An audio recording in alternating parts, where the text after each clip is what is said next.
what's the most challenging part of your work? Probably it's the speed of the change. From month to month, there is always a new tool, a new solution. Obviously, clients are interested about them. So we have to be on top of our minds and try the tools and gain some experience in order to be able to help our clients. When you sit down in a restaurant, you don't just get a food on a plate, but a beautifully presented meal, enhancing the enjoyment even more. Also, in connection with a website, when you not only run A/B tests, but also apply personalization, you can make a page even more effective and you have even more opportunity to achieve the goals attached to it. If you interview about 8 people, you're gonna find out about 90% of your users' frustrations. Most of the websites have some recommendation engine. If you can boost it with AI capabilities, it opens new doors. So it's not a surprise why Amazon attributes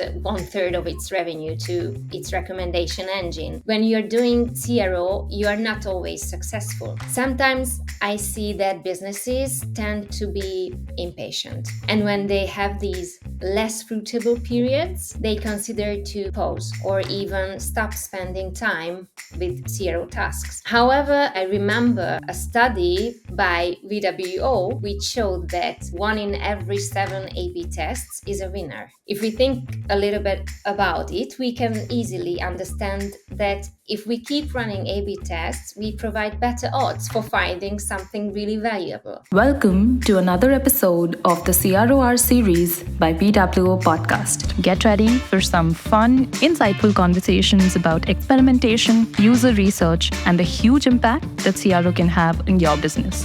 Before we speak to our guest, here's a very quick overview of who we are and what we do. VWO is a leading experience optimization platform that you can use to manage your experimentation program and deliver personalized experiences. One of our most popular offerings is VWO Insights, a platform to analyze user journeys and identify conversion roadblocks. Take a free trial with VWO today and optimize experiences across all your digital platforms. Now, let's jump right into this conversation. Today, we're thrilled to have Nora with us, a seasoned CRO specialist and a digital analytics expert based in Budapest, Hungary. Over the past decade, she has played a phenomenal role at Intren, a multi-award winning cutting-edge digital marketing agency. Nora has the unique privilege of building the CRO department, which she also leads. Nora approaches testing and CRO with 3 key principles: measure properly, analyze in detail, and decide bravely. She focuses on creating well thought out strategies for clients to drive impactful results in conversion optimization. It's going to be a fantastic conversation, so stay tuned for some valuable insights. Hi, Nora. Welcome to the CROR by VWO podcast. Hi, thanks for having me on the podcast. Pleasure to be here. Likewise. How do you kick off your week? Monday, how's your week gonna look like? Is it too hectic? Do you want to share anything with us? It's always hectic. Yeah, it's getting busy towards the end of the year, of course, because many of our clients are preparing for special seasons and promotions, and they want to do everything that they still can by the end of the year. So we are always busy and try to help them. Yeah. Great. I think it's a exciting, busy sort of a quarter that's going to go ahead. So good luck for that. Um, Before I dive into the more serious conversation, just something that I wanted to understand. Right, I'm also in this space for like a few years, and I really want to understand what's the most challenging part of your work, and how do you handle it? Well, if I have to pick one, probably it's the speed of the change that is happening.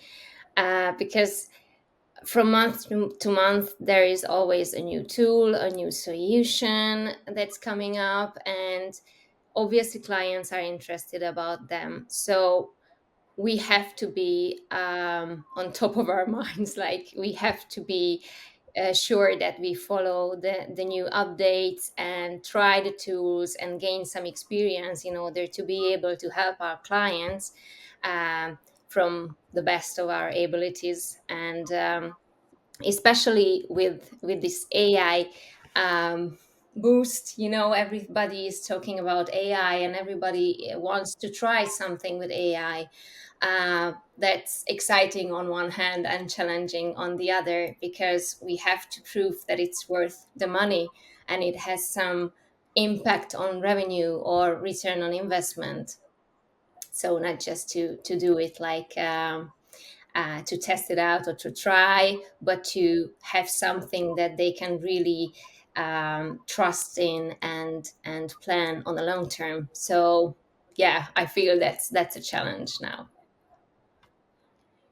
Nice. And does this, because of course this is, it's such a long process in general, right? When we talk about CRO or experimentation, it's such a long process that it requires not just fixed hours. There's a lot of hours that go into consulting in general. Does it give you time for self care? If yes, what's your self care like?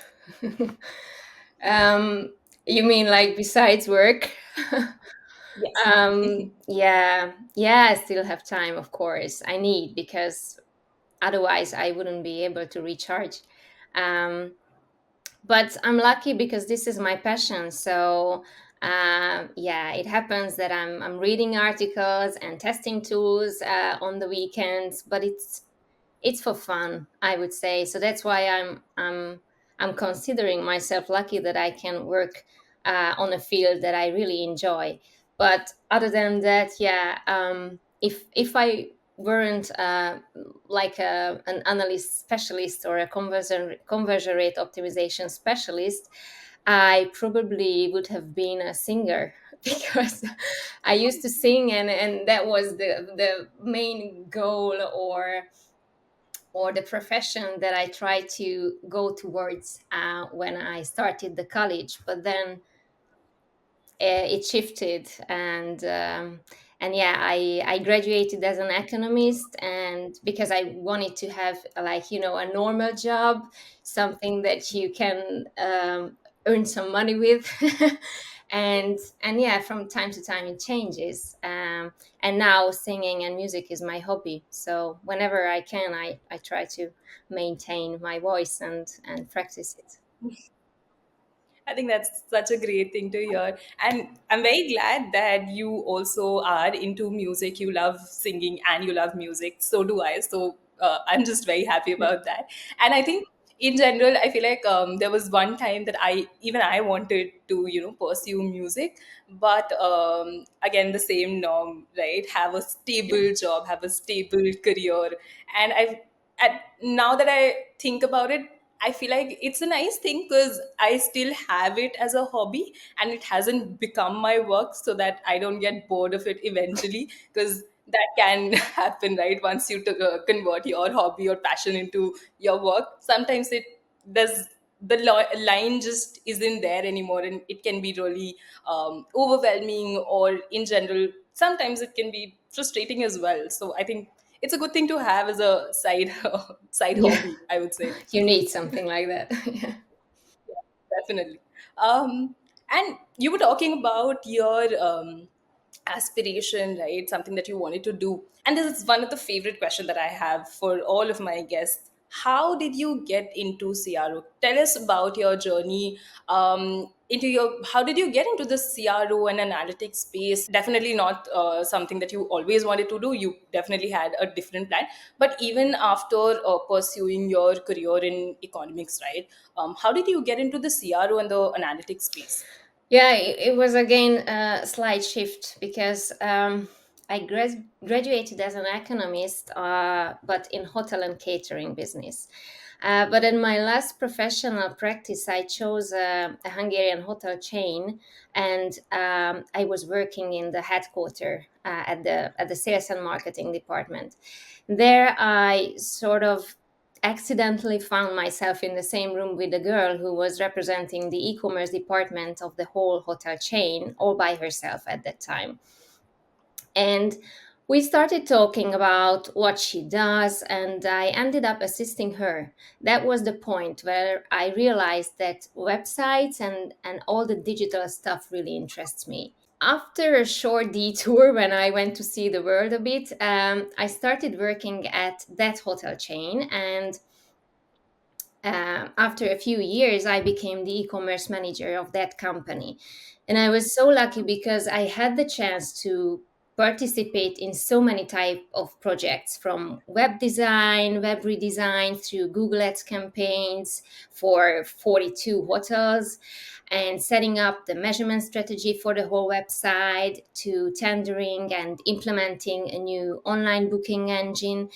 um, I was also working closely with the marketing department, contributing in email campaigns and running pilot campaigns for new advertising solutions. Um, and it was also during that time that many hotels hired their own e-commerce managers. So I'm really proud that I could contribute to such a development in using digital marketing in the hotel business. After that, I was approached by someone from Google and started working in Dublin at the European sales headquarters of Google, where I initially helped the Hungarian advertisers, businesses, to optimize their Google Ads campaigns. Back at the time, it was Google AdWords. And later, I picked a role as an analytics SME because my passion was always data, numbers, optimization, and seeing the whole picture of digital analytics and digital activities. And slowly I became the global lead of analytics SMEs at Google. And then my current employer contacted me and asked whether I would be interested in building up a whole department for analytics and data within Intren. And I said, hell yeah, of course. It was a great challenge for me. Um, it was 10 years ago. And a few years ago, I also established the SEO team for this agency. So yes, I'm still here at this full stack digital agency, and the data department is just growing. We are doing so many things for our clients, but in the center is always how to use data in order to get better business results for our clients.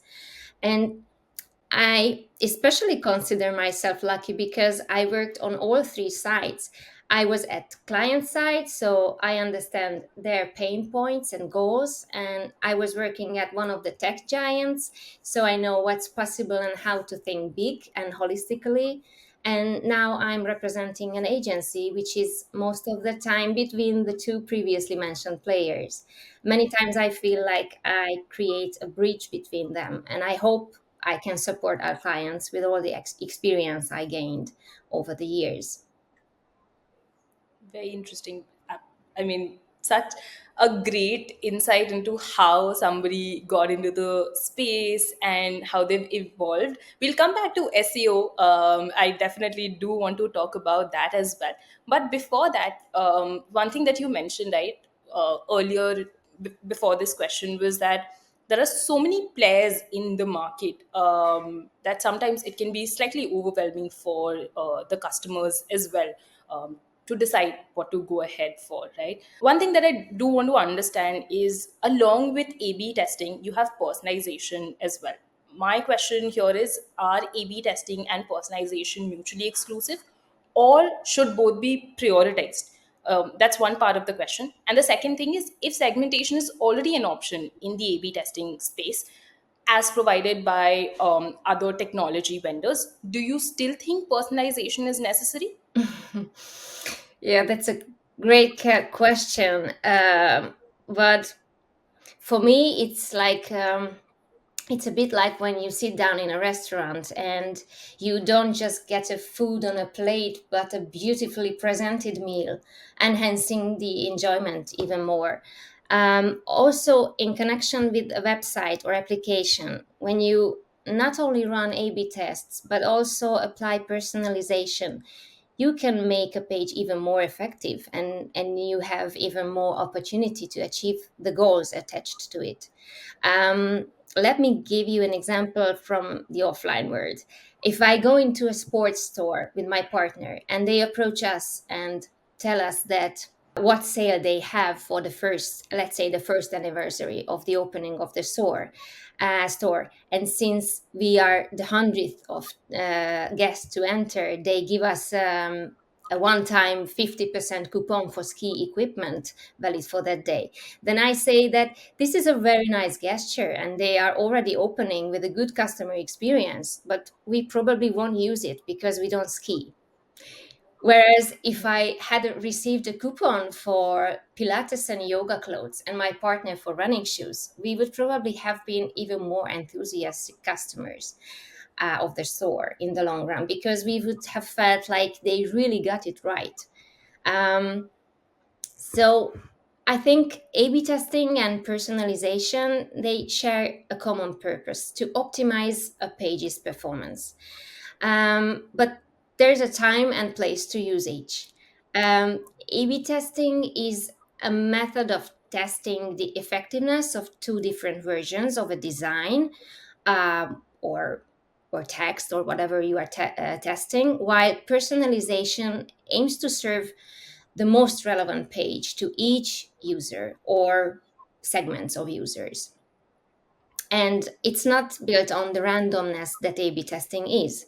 It relies on segmenting traffic based on factors like demographics, purchase history, behavioral data, or traffic source, or anything else that you have, then showing a page tailored to those factors. When you have, for example, tested how to use a layout of the elements on the landing page belonging to your promotion, the banner image, the call to action button, text, or price, then you should turn to personalization. In the case of a hotel chain, we applied an A/B test where we wanted to find out which approach to communicating prices resonates better with users. And on an offer, it was tested on an offer list page. So we wanted to know when do they click in a higher ratio, if they see a price per room per night or a price per person per night. What do you think, which one was the winner? Room per night, I think so. Actually, in this case, it was price per person per night. And this is what I love in A/B testing and optimization, that there are surprises on the way every time. So based on the numbers, it was obvious that we should go towards this communication. But after we had the winner, we wanted to twist things even further and started to provide a personalized experience by displaying different hero images in the offer to the logged in users with the help of the data that we had. So, for example, for those who previously booked accommodation for many people or with kids, we thought they are family travelers. So we showed them an image of a family. Or for couples, we try to show wellness experiences, or for pensioners, an image that conveys the calm atmosphere of, let's say, a dinner. So the richer your data, the better the understanding of your audience, and the better you can segment and personalize experiences based on that data. But it should be right in time. So, for example, if I just bought, let's say, a night face cream in a cosmetic web shop, it shouldn't come up among the recommended products, but rather a makeup remover or a serum cream, and I would resonate with them. Or if there is a web shop for sport equipment and clothes that serves both men and women products. And they run a classic A/B test on the homepage to identify the top performing hero banner. Since they have, let's say, a vast majority of the users from women, 65-70% women, from this A/B test, the winning variation might be a picture of women wearing sports clothes. But that doesn't mean that this is the only good solution. So this is when personalization comes in, and you should try to identify the users in real time and tailor the images and the text and messaging towards their needs. So I think the order, if you start with A/B testing and then personalization, or if you start with segmenting and then A/B testing, it's really up to you. It may depend on the strategy that you would like to use, but definitely a business that want to do it right needs to do both in order to get the highest possible outcome. And even sometimes when we do A/B testing and we have a loser test, so we, let's say we don't have a winner, that's not a waste of time, because we can try personalization on the losing one, because it might come up with a surprise again that for some segments that variation works better than the original one. So that's why I have a favorite phrase. I think it sounds like the most wasted day is when you didn't laugh. And the way I used to say is that the most wasted day is when we didn't run any A/B tests, because you just lose the opportunities. I specifically love the fact that you gave so many examples that really puts a picture in the listeners or the viewers' head as well, as to what is it that we're trying to communicate here, especially when we talk about personalization. Even though the CRO space, I still say that it is still new, because it's not like there's a lot of awareness, and that everybody knows, or if there is awareness about the particular space, there is still a lot of hesitation. There's a lot of people not being able to completely understand what to do, how to do it. And then with A/B testing, now that there's personalization, it becomes even more overwhelming. So I really loved how you explained it with the help of so many examples, and real life examples, for people to really understand what it really means. Moving on, you were talking about AI before, right? Let's jump into that space as well. I think that's the hot topic still. So let's discuss that.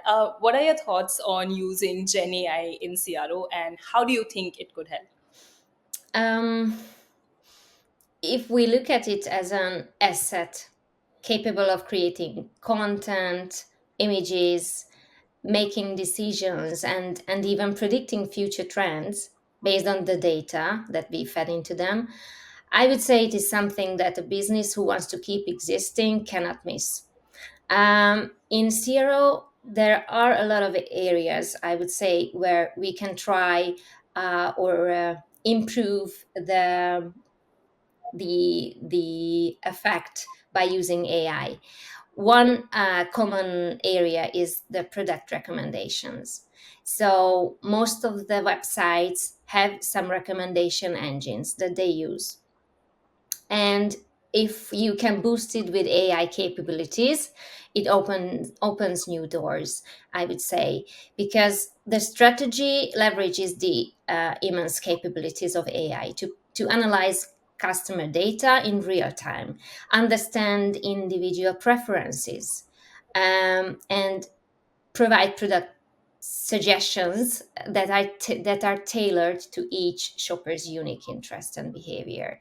It can be based on browsing history, purchase records, and even what do they share on social media.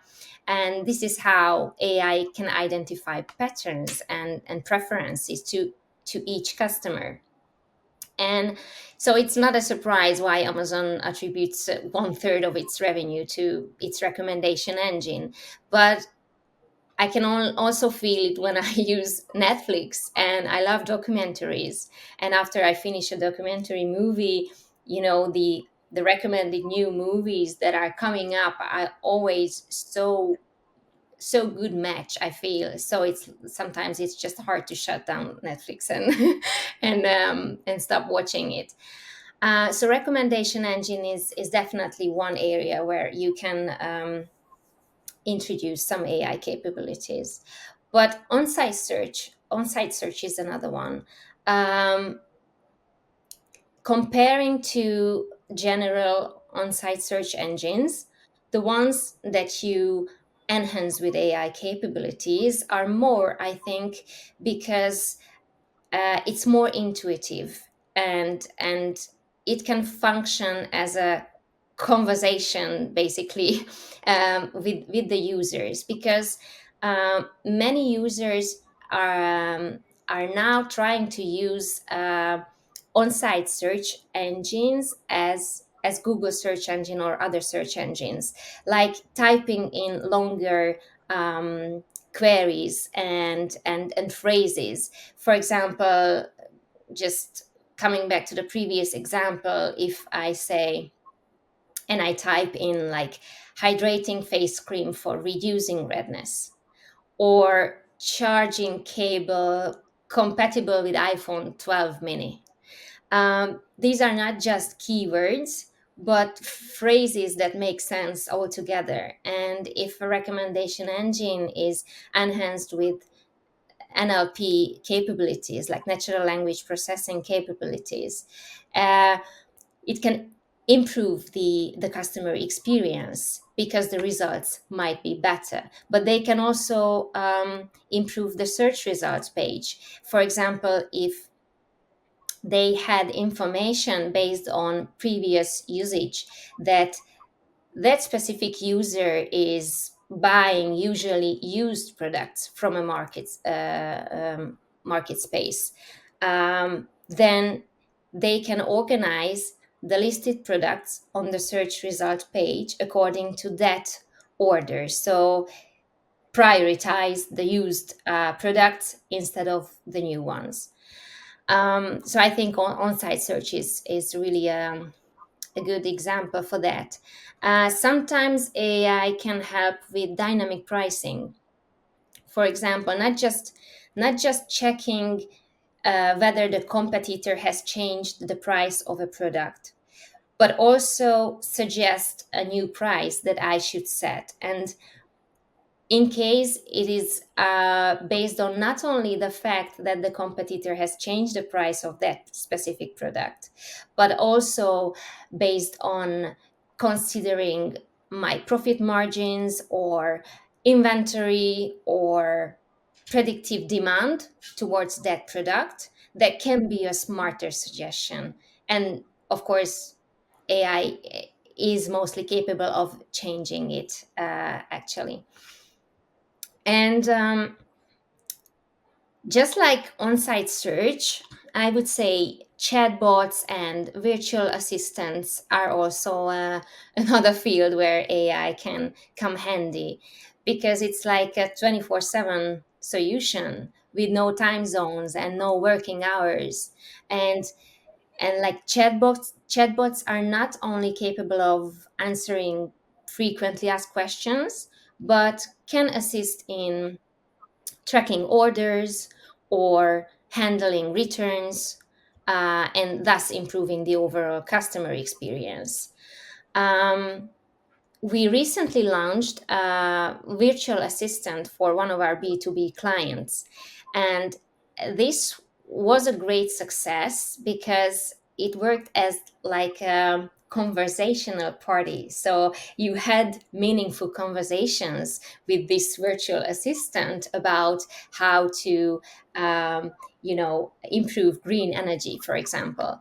But other brands can use it as well. Coming back to my favorite example, for a beauty store, it can be your virtual beauty therapist, or in fashion industry, it can be your personal stylist that you can have conversations about what kind of clothes fits you the best.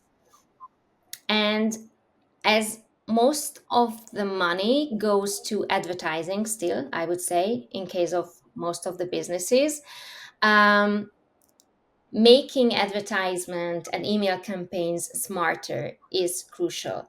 And the main tactic for a successful advertising strategy is segmentation.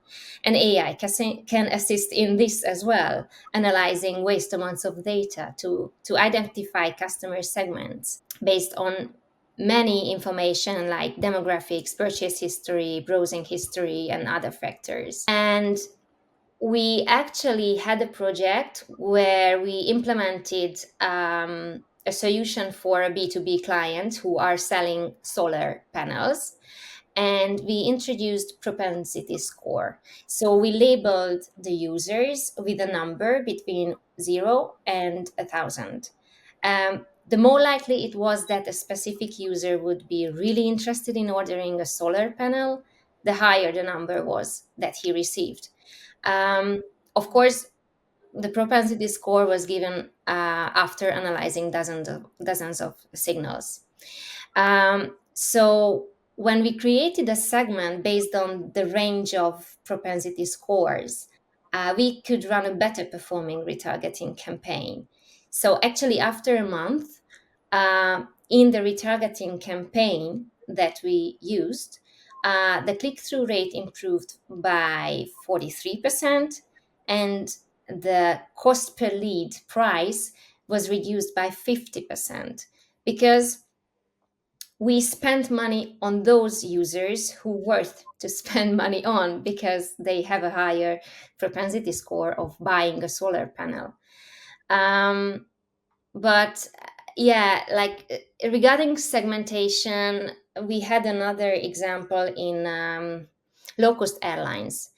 They wanted to improve their email campaigns, so they wanted to improve the click-through rate and the sale of ancillary products from email campaigns. And they thought that they had three segments. But after analyzing the data, we actually identified five different segments. Obviously, you communicate differently to a business traveler than to a family traveler or an adventure seeker who is just wanna discover new cities or new destinations. So we played with the wording, with the images, with the text on the call to action buttons. And after a month, the click through rate was increased by, I think, 37%. And also the conversion rate of the ancillary products improved by more than 60%. So I love these examples when you can really correlate, revenue and money to these tests and initiatives. Got it. Got it. And thank you for sharing that. Again, examples. I love examples. Helps me understand a lot. I'm sure that's the case with other people as well. You were talking about a lot of different clients, right? I also want to understand when you collaborate with a diverse range of clients to enhance these crucial elements such as user experience. Based on your experience, how well do businesses in your region understand the critical role of conversion rate optimization? And if awareness is lacking, how do you communicate its importance and ensure they appreciate its value for driving growth and efficiency? Well, I feel the improvement in this field, I have to say, but still, I would say that many more companies could try it. Um, our client portfolio is quite diverse. So we have clients who only hear about conversion rate optimization tactics from us, and also those who have their own team for doing analysis or running A B tests or managing personalization efforts. Um, we do believe in education, and I'm happy that my clients are very much appreciated. It's like it's like anything you studied in school. You don't have that many questions about, let's say, probability calculations until you hear about it.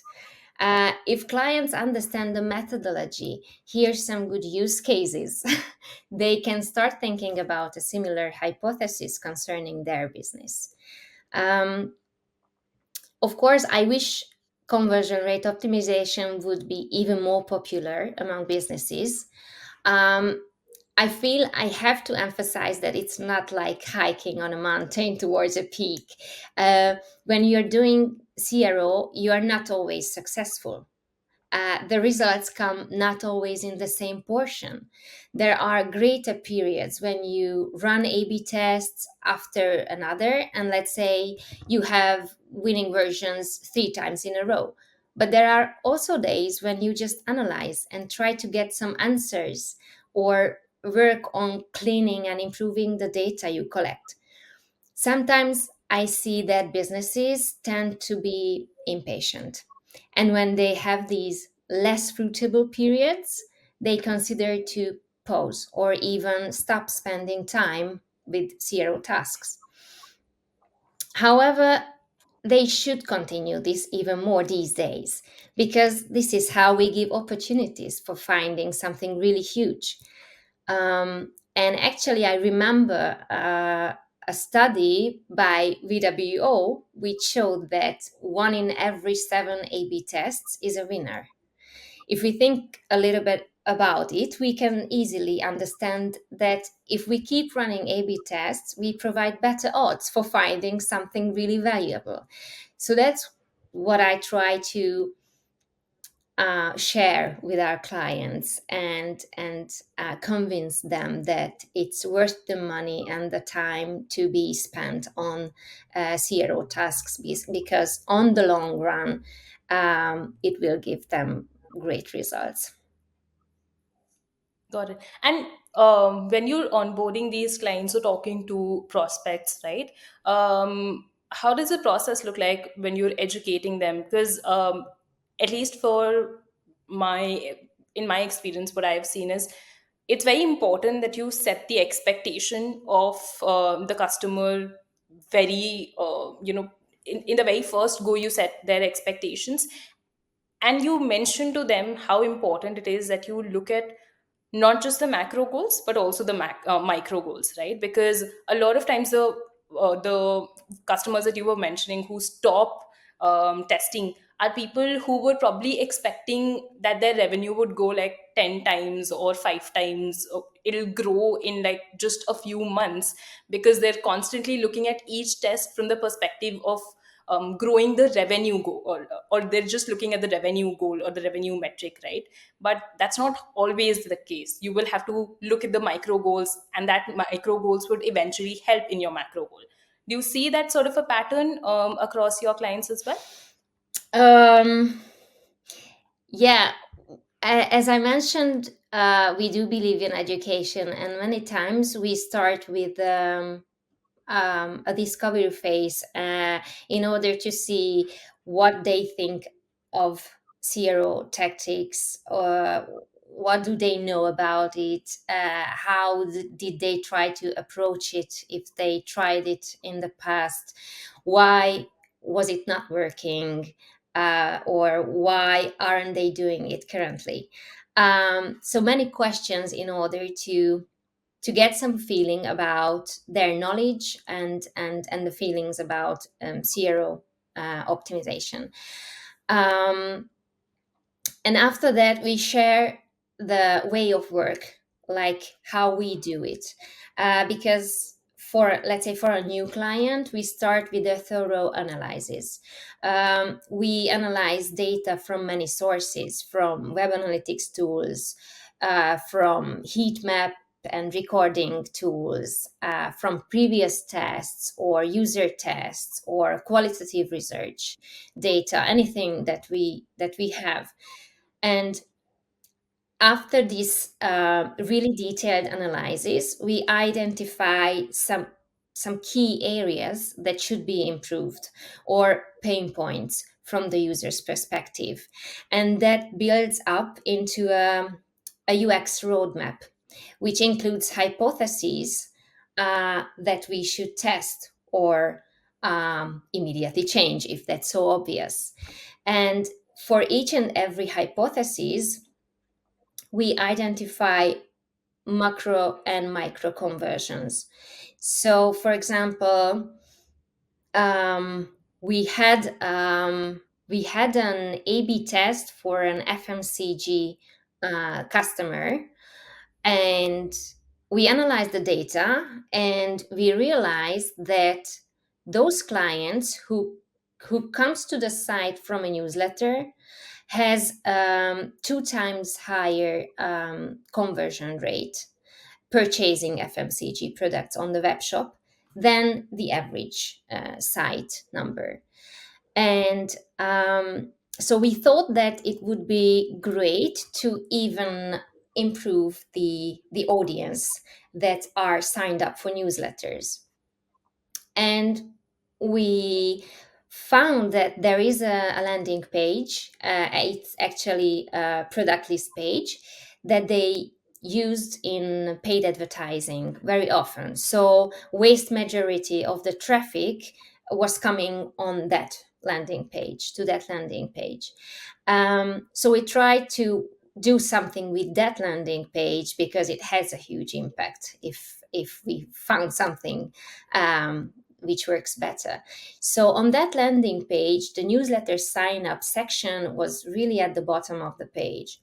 What we did was just placing it up a little bit, not to the top, but below the hero image. And we highlighted the area a little bit, and did some modification on the wording or the copy. And after the test, it turned out that the newsletter sign up rate was 2 times as higher on the version that we created than what was on the original version. So more than 2 times actually. So they implemented this change immediately, and they started to grow the user base for newsletter sign up. And eventually it ended up with adding 30% more revenue from that landing page, because the traffic from newsletters were so useful. So I think when we do something like this as a low hanging fruit category solution, even those clients who didn't really believe in it or didn't really were convinced that it's good, they start to believe in conversion rate optimization and give some more opportunities for that. Definitely, definitely. Um, Talking about the SEO space as well, right? You mentioned previously how you've established that space as well for Intren. How do you envision the future of SEO and CRO converging? Um, I used to say that in digital marketing, everything is connected to everything. If you improve a landing page from an SEO standpoint, it will most likely better perform in your PPC campaigns as well, because your quality score is improved. But if you enhance your landing page, you not only added the meta tags and the copy of the page, but also touch the images, the wording, the placement of the CTA elements, and so on. Or at least this is how we work. So it might have an effect on the user experience overall as well. And my wonderful team of experts have invented a so-called super brief. This is how we call it in-house.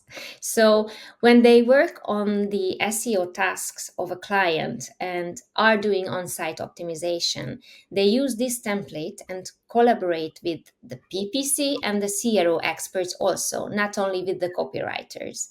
This way, we get a holistic view of the role of that specific page or piece of content in the whole user journey and its role in generating conversions.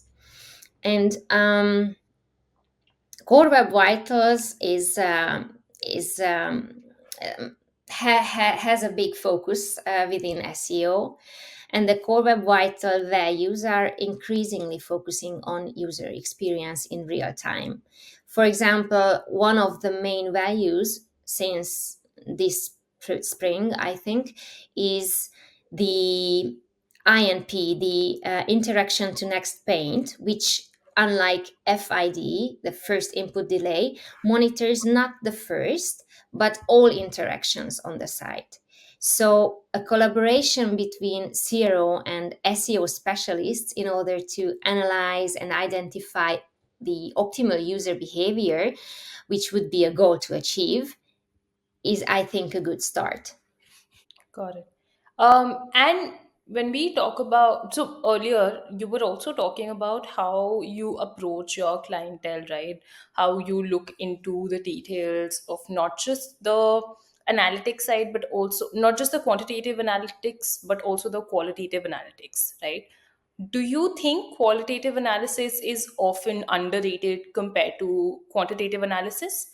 If yes, what do you believe causes businesses to overlook its Yes, importance? I still think qualitative analysis is less used than it should be.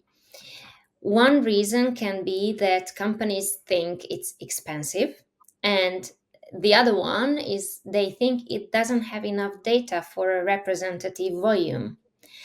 In fact, it is so concrete that interviewing even only 8 or 10 people can bring valuable insights. I think it was a Nielsen study that said that if you interview about 8 people, you're going to find out about 90% of your users' frustrations. And compared to video recordings or heat maps and web analytics data, where we have to narrate what's happening and find out a reason for what is wrong from a user's perspective, here the interviewees will tell us what creates frustration in them, what generates satisfaction or enjoyment in them. No matter how many tech geek teenagers are working in your startup or Gen Z at your company, they will not be able to confidently understand how a 50 or a 60 years old grandma uses a website, which is the text in which is too small for them to read, or why they cannot use the navigation as it is designed. Um, but I can give other examples as well. Like, I will never be that expert in sports betting as someone who is actually doing it as like a second job for earning some extra money. These insights can not only assist general web or app optimization, but also can bring ideas for personalization. Um, and it's not necessarily something like you have to do continuously.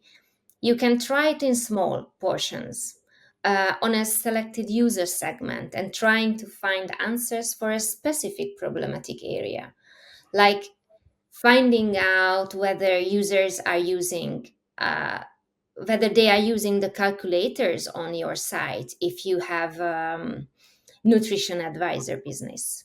Do they even find it? These could be small wins, and you can repeat such an analysis in every 3 or 6 months, or how often you feel like.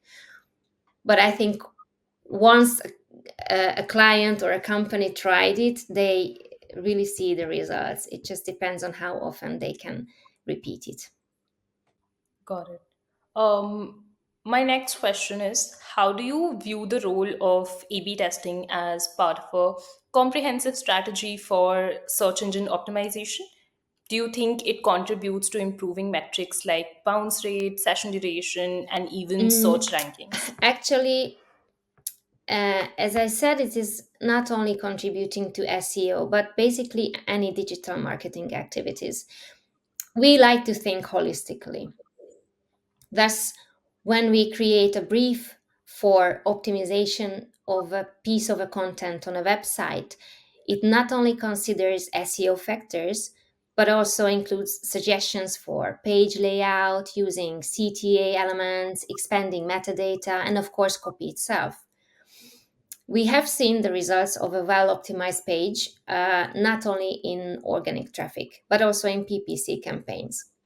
Many times, these pages have a higher quality score, which helps to achieve a better position or a cheaper click cost. If we can improve these results even further with A B testing, that's even better. Let's say we run a test for finding out which is the best approach for positioning the CTA buttons. And it turns out that the variation page outperforms the controversion by 10%. For example, the purchase conversion rate is much better. If we modify the page accordingly and keep on using this page as a landing page in ads campaigns, it might be favored by the machine learning algorithms in Google Ads or Meta or other paid advertising solutions and will bring higher traffic to the website, which end of the day also contributes in a better ranking in search engines. So that's why I feel everything is connected to everything. Makes sense. And coming back to Gen AI, right? How do you see Hungarian businesses accepting Gen AI? Are companies inquiring about Gen AI based tools as part of your services to them? And does the integration of such tools play a crucial role in closing deals? Of course, it comes up more and more often in connection with specific projects. Um, there are situations where there is a pressure from above, from C level, or from the owners, or from the investors, to just like, yeah, let's do something with AI. And we have to come up with a project for it. But there are also some situations where they know specifically what they want to use the capabilities of AI for. And actually, in many cases, we complete projects where we incorporate machine learning and AI capabilities. To give you another example, we have a client who is in the DIY sector. They have both physical stores and an online web shop. And there was a need coming from the procurement department saying, with which products should we expand our product portfolio? Sounds like a simple question, but needs a rather complex solution if you really don't want to throw money out the window. So they asked this question from the marketing department, and that's how we as an agency got involved. And actually, we worked together with a big data agency where they had data scientists and data engineers. So after some brainstorming sessions, we defined a project that used search terms generated by users in search engines and analyzed which of the searches drives traffic to the competitor's website, but not to our clients. First, we identified 42, I think 42 competitors for that client. It might sound ridiculous, but this client had a wide range of product portfolio already, from equipments from to build a house to gardening, through electricity and furnitures. So that's why the big number for competitors. For analyzing, I think 1.5 years of data, we ended up having around 80,000 search terms. These keywords should have been labeled with information like which product category they belong to, what brand is represented in the search term, and some other factors. And we try to focus on those search terms where our client did not receive traffic. And it can be due to three reasons, basically. One is that they have the product, but they don't appear in a good position in the search engine. So this could be a task for SEO or for PPC. The other reason could be that the users are looking for the given product under a slightly different name than it is in the product sortiment of our client.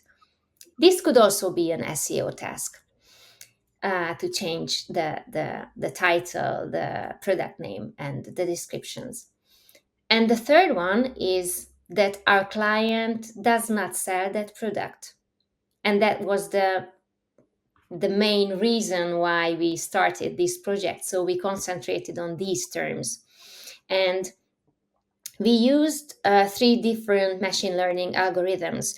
One was the classification, which was for categorizing the terms into product categories. The other one was clustering, where we try to identify new product categories. And the third one was the named entity recognition, which we used for identifying brands. And at the end of the day, the client had a dashboard where they can easily identify new product areas, looking at search trends. And this is automatically updated by AI solutions monthly. So I think it was really a long-term solution for them, and it's still working with ML and AI solutions. But another and maybe more common example could be for web shops, when they have hundreds and thousands of products, but the product descriptions are either missing or too short or have some grammar mistakes, typos. Um, I honestly don't think that anybody at a web shop with 50,000 plus products wants to waste any colleagues or even a trainee's time to sit there and manually check each and every product page to see if there is anything to fix. So we invented a solution for that using an SEO tool, some JavaScript codes, and ChatGPT. And the query can run in the background, and you'll get an Excel file or a spreadsheet link where you will see the problematic pages, URLs listed. It can even be formatted in a way that the, the CMS is in use accepts, so that not only the checking but the fixing could also be automated. So I think I hope that I could give some good examples again, because we always try to be as specific as we can in order to have the understanding from the customers as well. Definitely, and I'm so impressed by the invention that you were talking about. I I don't know if this is something that's been happening in different agencies, or other tools are also bringing it in. But this is brand new information for me, and I honestly am a little like it's wow for me. I didn't expect that, so definitely a learning for me for sure. Based on your experience, right? Which companies tend to be the most successful in A/B testing or CRO in general? And what would you suggest to someone who's new to A/B testing? Mm, I think companies have common doubts about two things. One is budget, and the other is skills or competencies. But I think none of them should be a barrier to smart optimization. Yes, we can say that in case a company has more budget, they can do more A B tests and spare more money to web development hours where the changes are implemented. But it's rather a scaling ability, or it rather defines the speed of scaling optimization, because you can start small. The same goes for skills. Of course, it is really good if you have data analysts in house or colleagues who can write JavaScript codes. But the palette of tools available is just growing from month to month. Um, Unfortunately, Google sunsetted its well known A B testing tool Google Optimize last year, which had a free version. But still, there are many alternatives to that on the market. I think VWO offers a great solution from both a budget and a technical perspective. But there are other tools also that we use. There's even a great free heat map tool which takes a few minutes to implement and can start collecting video recordings and heat maps of how visitors are using my site. Um, the great thing about VWO, which I think really makes it stand out from other vendors, is that it can serve as the one go-to tool that you use in CRO, because you can build your hypotheses within VWO, organize your optimization roadmap, run the A/B or multivariate tests, and summarize the results. Get a great overview of your optimization efforts and ROI.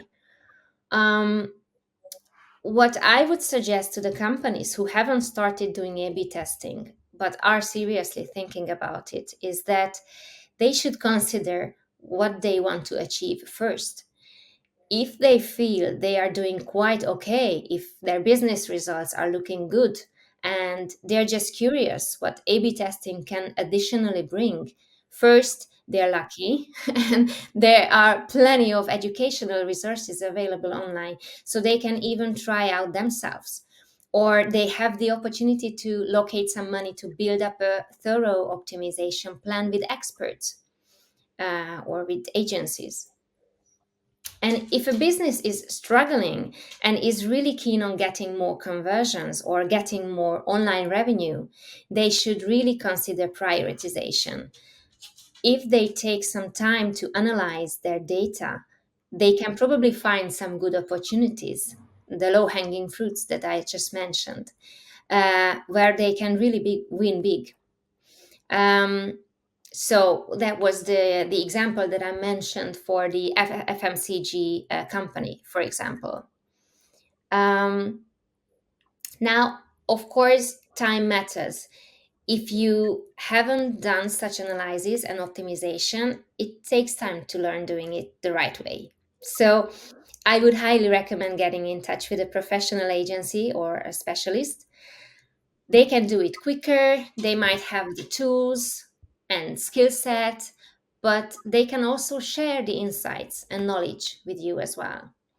Um, I feel it's never a shame to learn from others, to learn from those who do something better, who have more visitors, who have more conversions, who have a more successful business here, even in this challenging economic situation. That is why I believe that it is useful to include competitor analysis in the big picture from time to time. So, just to summarize, I would highlight the plenty of tools available. You can only win if you start doing A/B testing. I would urge you to use the data that you have. And if you have doubts, talk to an experimentation specialist. Definitely. And talking about, I mean, if you were to build a marketing tech stack, right, what top use cases would you prioritize the technology solutions? Do you have any insights into that? That's a quite complex question. It really depends on the company, the business, um, the age of the business, and the available budget as well.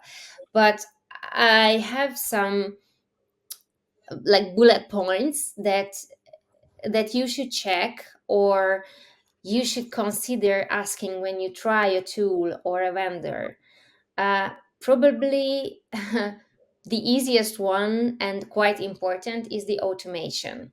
So if you start building a marketing tech stack, um, try to automate as many repetitive manual tasks as you can, because that can save you time, which you can um, use for optimizing stuff, for doing some smarter digital marketing innovations. The other one is that there are plenty of marketing automation tools on the market, which handles lead nurturing, um, segmentation, or personalization. It brings your digital activities to again a smarter level. Um, and here comes another important fact, which is synchronization or integrational capabilities. So try to select the vendors or the products in a way that they can interact to each other. What I always used to do when I try to get to know new tools is checking the integration documentation.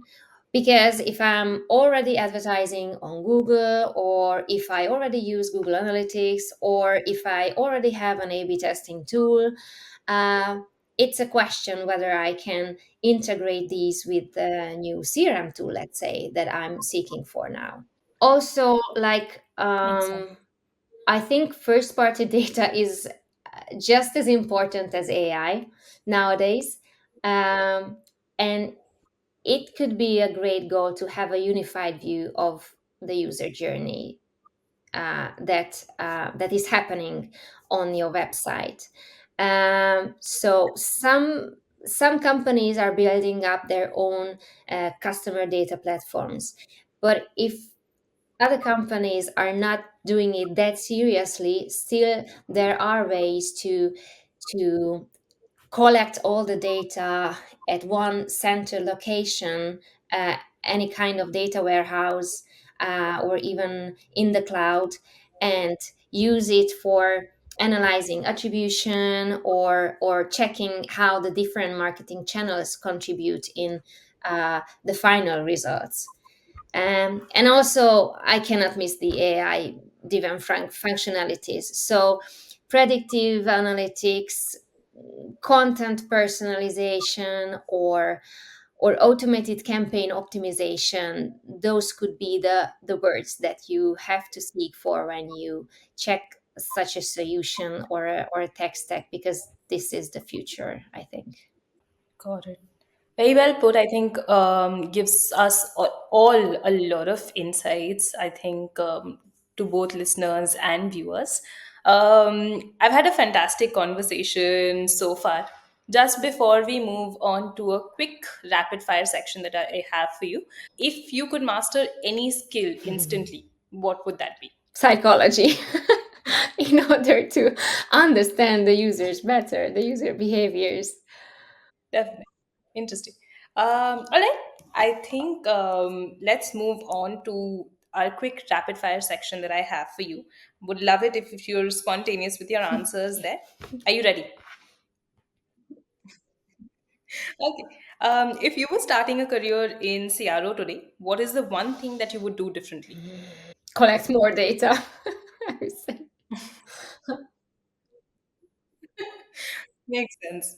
A newsletter that every CRO professional Mm, must follow.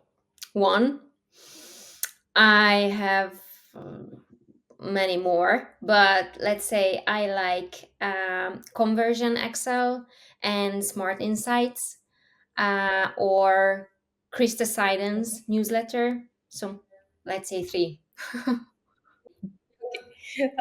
Three books that you would recommend Hmm. to our listeners. Yeah, the books. To be honest, I don't really read books about these topics. I read books about other things, but probably Simon Sinek had some great lines. It's mostly for leaders, so probably it's not for optimization specialists, but for those who are running teams, I would highly recommend some Simon Sinek books. One thing that AI will replace in the next 3 years. Probably copy generation and image generation. Fair. If not a CRO specialist, what other profession would you have chosen? Singing would be my go-to area, yeah, and music. Nice. One CRO metric that you wish people would stop obsessing over. Um, Probably bounce rate is overrated because usually they don't look at other metrics next to bounce rate. So solely bounce rate is not enough. Okay. A dream or goal you want to achieve in Hmm. the next 3 years. Professionally, at our agency, opening to new markets and making it successful for the agency, and helping even more clients abroad. Any personal goals that you'd like to Personal share? ones, improving skills in photography, because that's my other passion. So sometimes when I have time, I go to workshops, and I hope that I will have some more time, some even more time for doing workshops in photography. Thank you. Thank you so much for being spontaneous. Thank you so much for all of the insights and the examples that you've shared.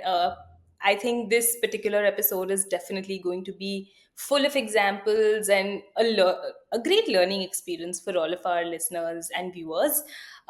Before we wrap up, any parting thoughts, anything that you'd like to share with the I was listeners? just really great that I was here and I follow the podcast, listening to the new episodes, especially because the speakers invited are all super great specialists, and there are always some new ideas to bring back to the office. So I hope that I can contribute to this shared knowledge also a little bit.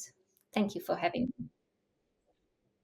Definitely, definitely. And I know we're over time. I would have loved it if you would have concluded with like a song, Next but time.